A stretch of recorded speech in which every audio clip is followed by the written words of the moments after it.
In the annals of military history, where legends are forged in the crucible of war and heroes emerge from the most desperate of circumstances, few stories capture the imagination quite like that of ScopeWhy. Known to his enemies as the White Death and to his countrymen simply as the greatest marksman who ever lived, Hyha's tale is one that transcends the boundaries of mere military achievement and enters the realm of the mythical. Picture, if you will, the frozen wilderness of Finland in the winter of 1939.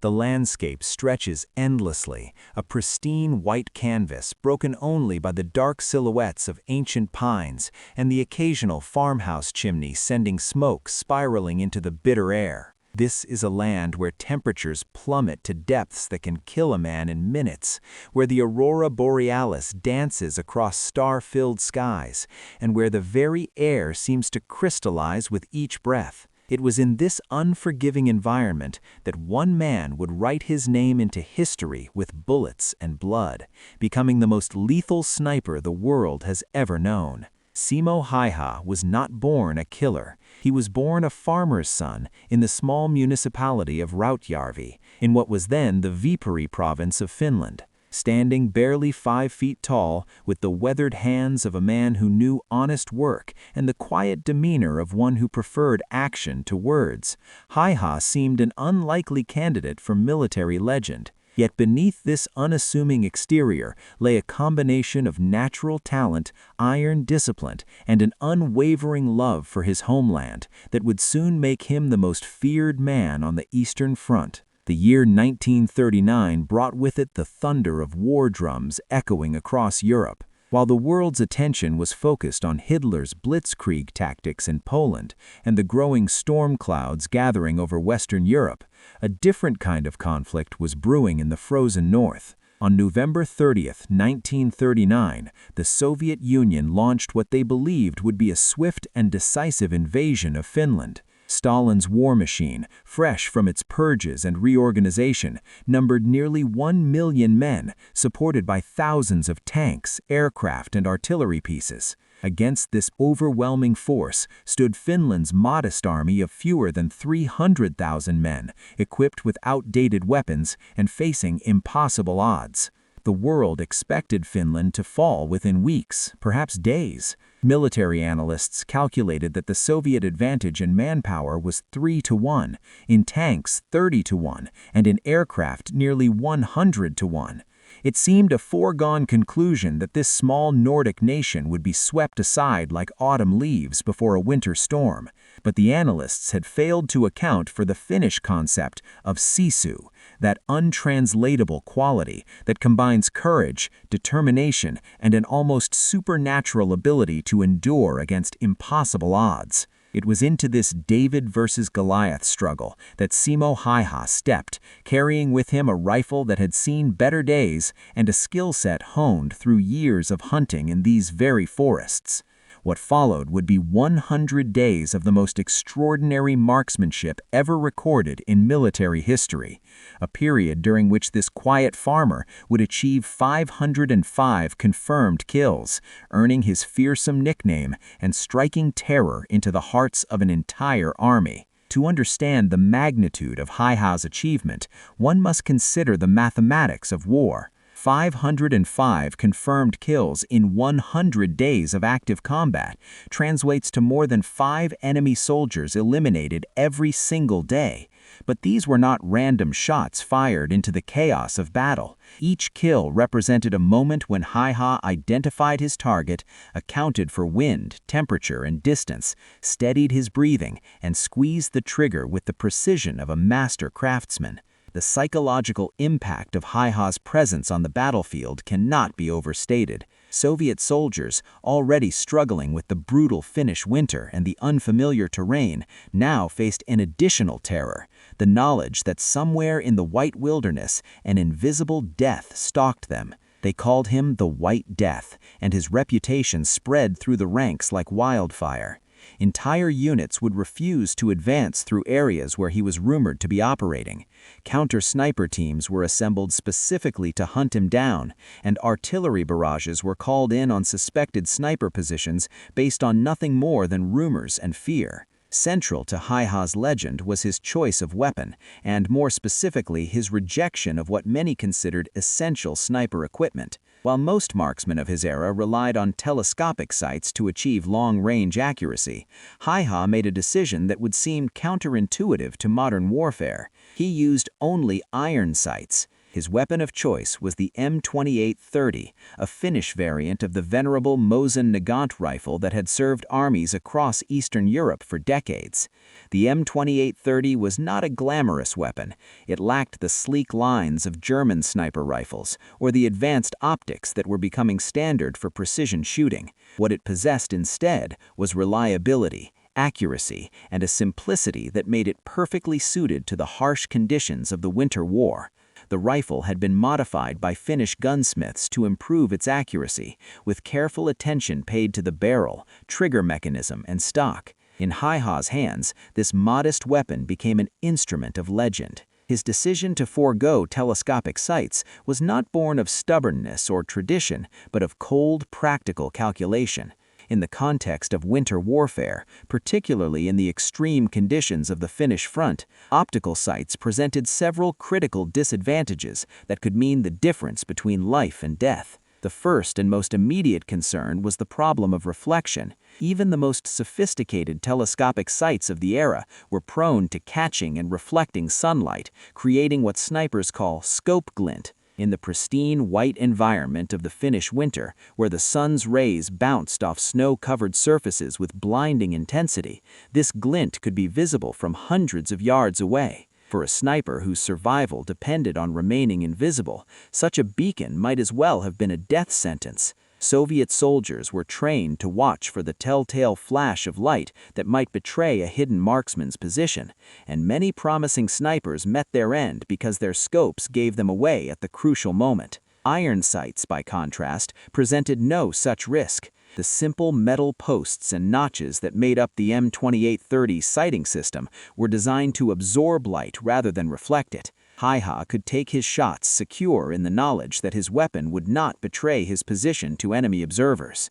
The second critical factor was the brutal cold that characterized the Winter War. Temperatures during the conflict regularly dropped to -40 degrees Celsius and below.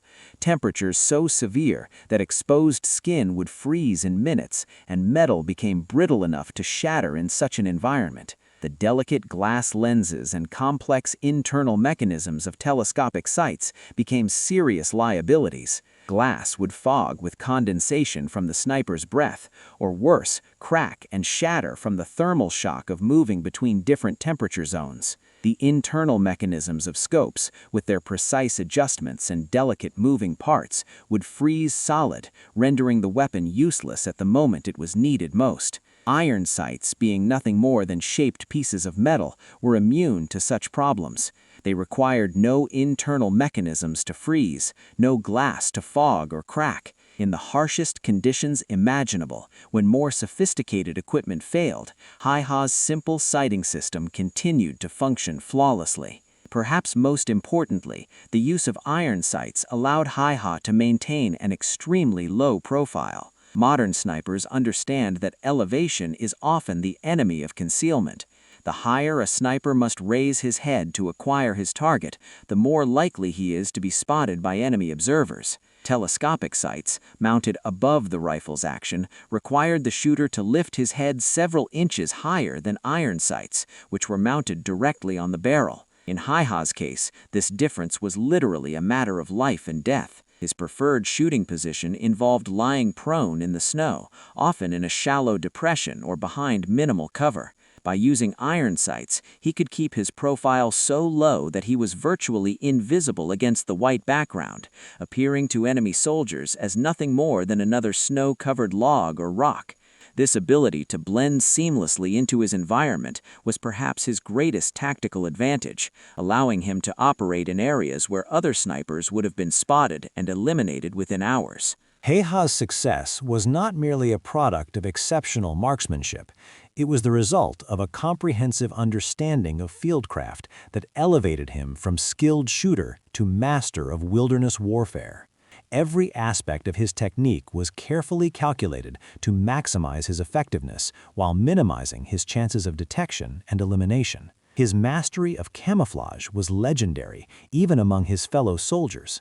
While other troops struggled to blend into the winter landscape with whatever white cloth or paint they could find, Heiha had spent years perfecting his technique. He wore a white oversuit that he had modified personally, understanding that the key to effective camouflage was not just color matching, but texture and movement. The suit was designed to break up his outline with irregular patches and strips of fabric that would blur his silhouette against the varied textures of snow, shadows, and vegetation. But Heiha's camouflage went far beyond clothing. He understood that effective concealment required thinking like prey rather than predator. He studied the way snow accumulated naturally, how shadows fell at different times of day, and how the wind carved patterns in the drifts. When he selected a firing position, he would often spend hours preparing it, not just for the shot itself, but for the complete illusion of belonging to the landscape. He would arrive at his chosen spot well before dawn,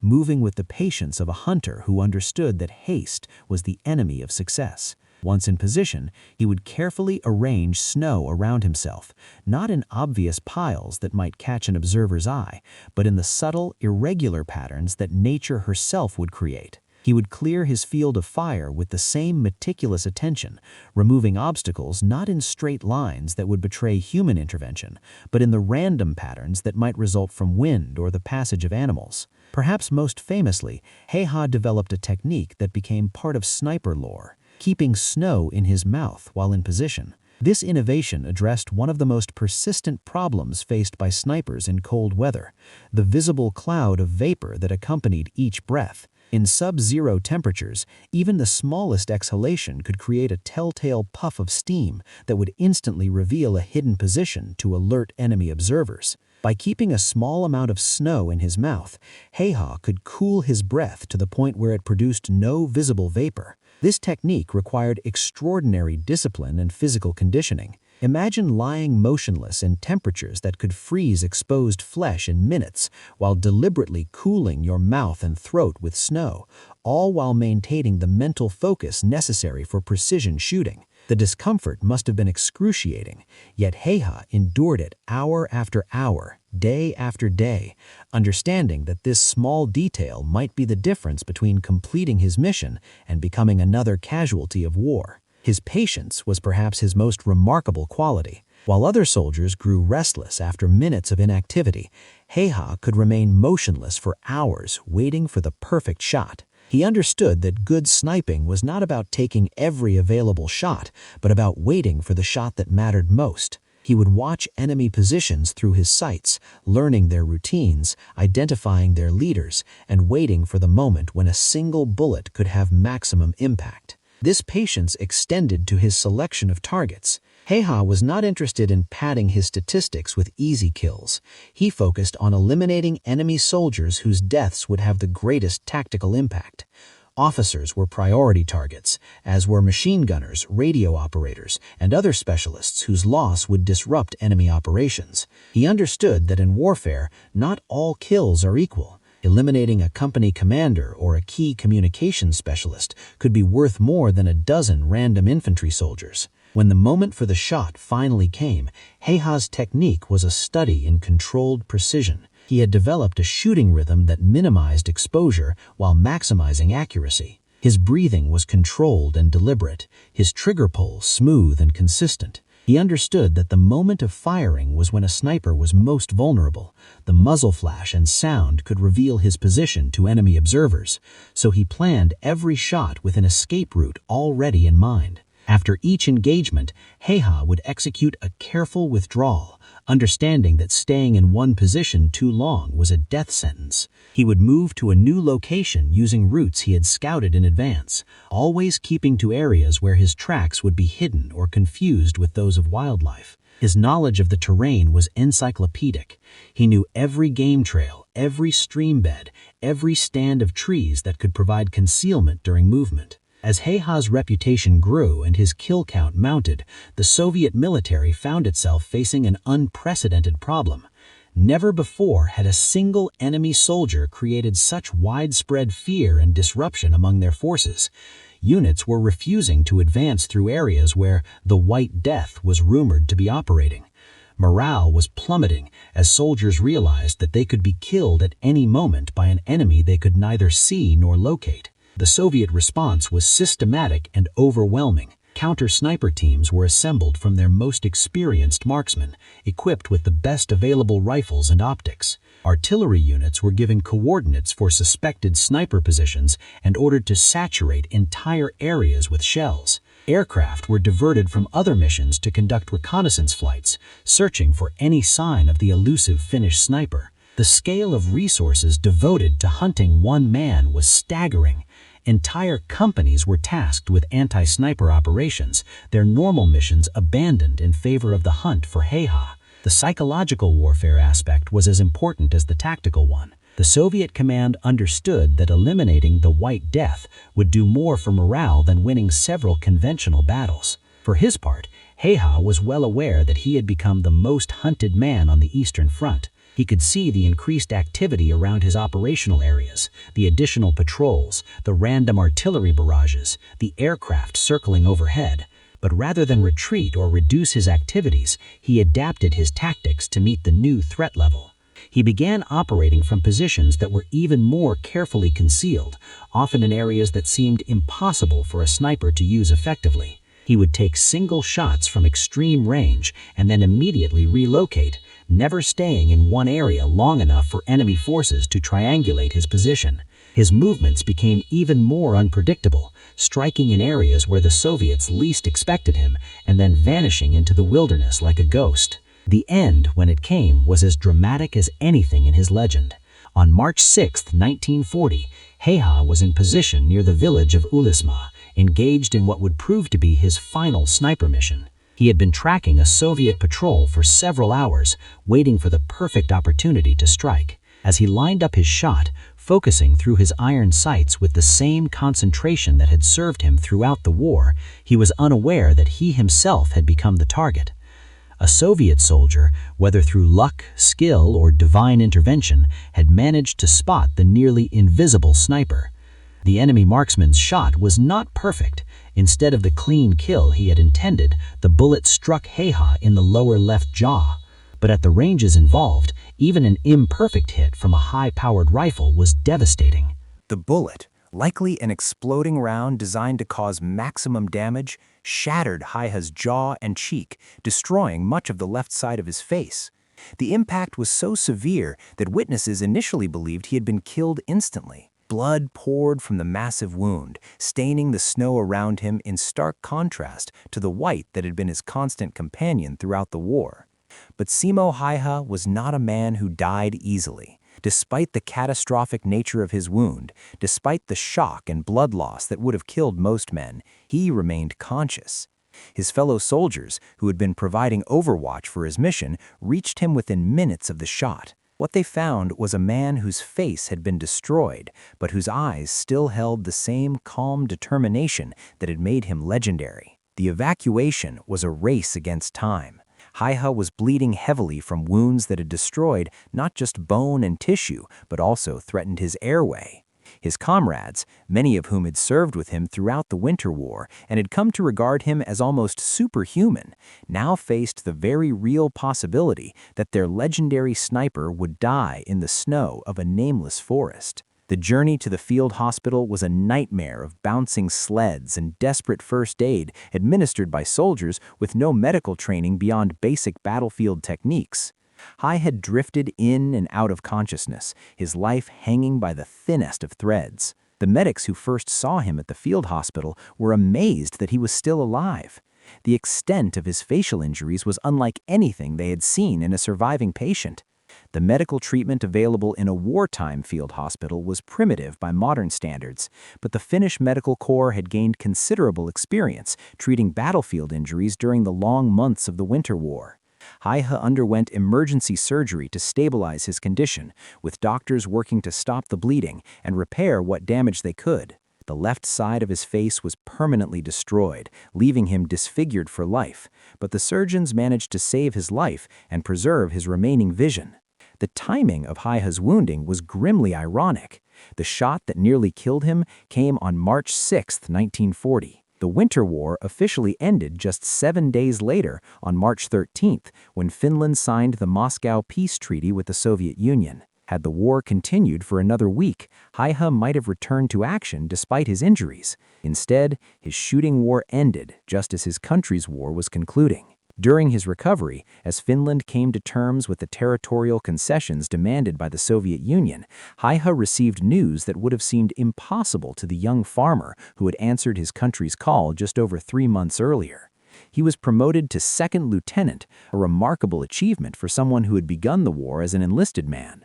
More than a promotion, it was recognition from his nation that his service had transcended normal military achievement and entered the realm of national heroism. The end of the Winter War marked the beginning of a new chapter in Simo Haiha's life, one that would prove as remarkable in its own way as his legendary military service. As Finland struggled to rebuild and recover from the devastating conflict, Haiha faced his own personal reconstruction. The wounds that had nearly killed him left him permanently disfigured, with the left side of his face bearing the scars of that final, nearly fatal encounter. But if the war had changed his appearance, it had done nothing to alter his fundamental character. The same quiet determination that had made him the world's deadliest sniper now served him as he adapted to civilian life. Rather than trading on his fame or seeking recognition for his extraordinary service, Haiha chose a path that was entirely consistent with the humble farmer who had answered his country's call in 1939. He returned to the land that had shaped him, taking residence in a small farmhouse in the Finnish countryside. The transition from legendary warrior to peaceful farmer might have seemed jarring to outside observers, but for Haiha, it was a natural return to his roots. The same hands that had wielded a rifle with deadly precision now worked the soil and tended livestock. The same eyes that spotted enemy soldiers at impossible distances now scanned over crops and scanned the horizon for changes in weather. Haiha's post-war pursuits reflected both his practical nature and his deep connection to the natural world that had been his ally during the war. He became a successful dog breeder, applying the same meticulous attention to detail that had made him a master sniper to the careful selection and training of hunting dogs. His kennel became renowned throughout Finland for producing animals of exceptional quality, sought after by hunters and dog enthusiasts across Scandinavia. Hunting remained a central part of his life, though now the targets were game animals rather than enemy soldiers. The forests that had once been his battlefield became his sanctuary, places where he could practice the skills that had made him famous while pursuing the peaceful occupation he had always loved. Local hunters spoke with awe of his continued marksmanship abilities, describing shots that seemed impossible even to experienced marksmen. Yet for all his post-war achievements, Haiha remained remarkably modest about his wartime service. He rarely spoke of his experiences during the Winter War, and when he did, it was with the matter-of-fact tone of someone describing routine farm work rather than legendary military achievement. Journalists and military historians who sought him out for interviews often found themselves frustrated by his reluctance to elaborate on the details of his service or to claim credit for the extraordinary things he had accomplished. This humility was not false modesty or an attempt to downplay his achievements. It was the genuine reaction of a man who had never sought fame or glory. Haiha had fought because his country needed him, had killed because it was necessary for Finland's survival, and risked his life because that was what duty demanded. To him, these actions required no special recognition or celebration. They were simply what any Finnish citizen would have done in the same circumstances. When pressed by interviewers about the secret to his extraordinary marksmanship, Haiha's response was characteristically simple and direct: practice. This single word, delivered without elaboration or self-aggrandizement, encapsulated his entire philosophy of achievement. He had not been born with supernatural abilities or blessed with magical powers. He had simply dedicated himself to perfecting his craft through endless hours of disciplined training. But behind that simple word lay a lifetime of dedication that few could comprehend. Haiha's practice had begun in childhood, when he had first learned to shoot while hunting with his father in the forests around their farm. It had continued through his mandatory military service, where he had honed his skills on military ranges. It had intensified during the years before the war, when he had spent countless hours in the woods, learning to read wind and weather, to judge distance and calculate trajectory. The practice had been both physical and mental. Haiha had trained his body to remain motionless for hours, to function effectively in extreme cold, to move silently through difficult terrain. He had trained his mind to remain calm under pressure, to make split-second calculations, to maintain focus despite fear and exhaustion. Most importantly, he had trained his spirit to accept the terrible responsibility of taking human life in service of a greater cause. As the years passed and the Winter War receded into history, Haiha's legend only grew. Military schools around the world studied his techniques, trying to understand how one man had achieved such extraordinary results. Sniper training programs incorporated lessons learned from his methods, particularly his emphasis on fieldcraft and his rejection of over-reliance on technology. His story became required reading for Special Operations Forces, a case study in how individual skill and determination could have strategic impact. Yet the man himself remained remarkably modest by his growing fame. He continued to live quietly in the Finnish countryside, maintaining the same routines and pursuing the same simple pleasures that had sustained him before the war.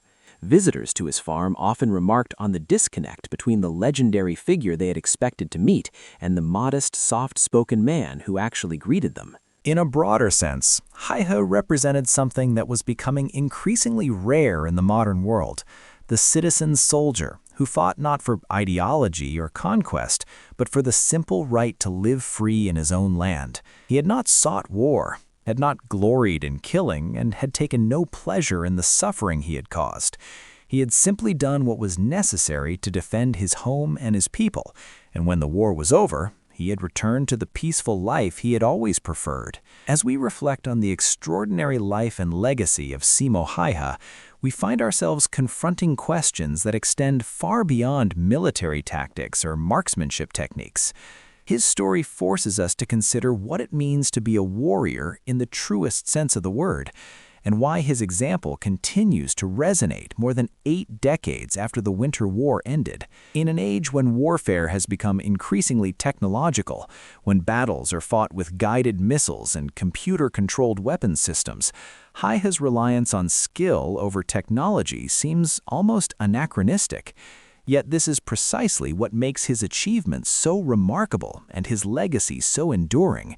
He proved that in the end, wars are still won by individuals, by men and women who possess the courage, skill, and determination to prevail against impossible odds. Haiha's rejection of telescopic sights in favor of iron sights was not merely a tactical decision, it was a philosophical statement about the relationship between man and machine.